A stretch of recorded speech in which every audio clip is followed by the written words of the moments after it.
Sejumlah personil Brimob Kompi 2 Aramia didistribusikan logistik bahan makanan ke posko pengungsian menggunakan perahu ke desa terisolir.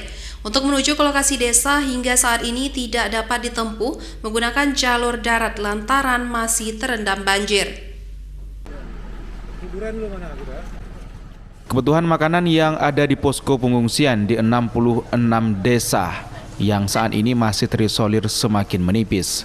Dengan menggunakan perahu kayu, personil Brimob mendistribusikan bahan makanan ke sejumlah desa terisolir yang tersebar di 12 kecamatan Kabupaten Aceh Tamiang.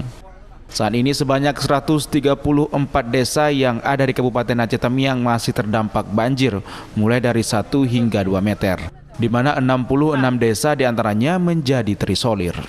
Sementara itu, akibat banjir yang terjadi saat ini, sebanyak 30.000 jiwa lebih warga di Aceh Tamiang terdampak banjir dan 12.000 diantaranya terpaksa harus mengungsi.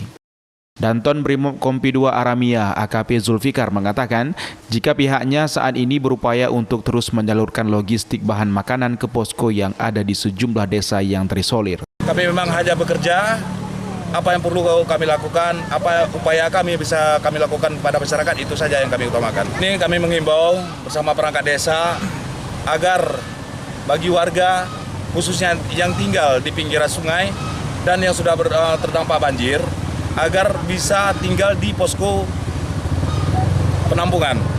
Saat ini sejumlah kebutuhan bahan logistik makanan berupa telur dan mie instan yang ada di Dinas Sosial Kabupaten Aceh Tamiang sendiri juga mulai menipis.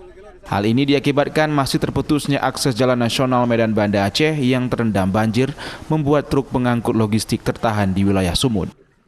Dari Kabupaten Aceh Tamiang, Muhammad Alfi, iNews melaporkan.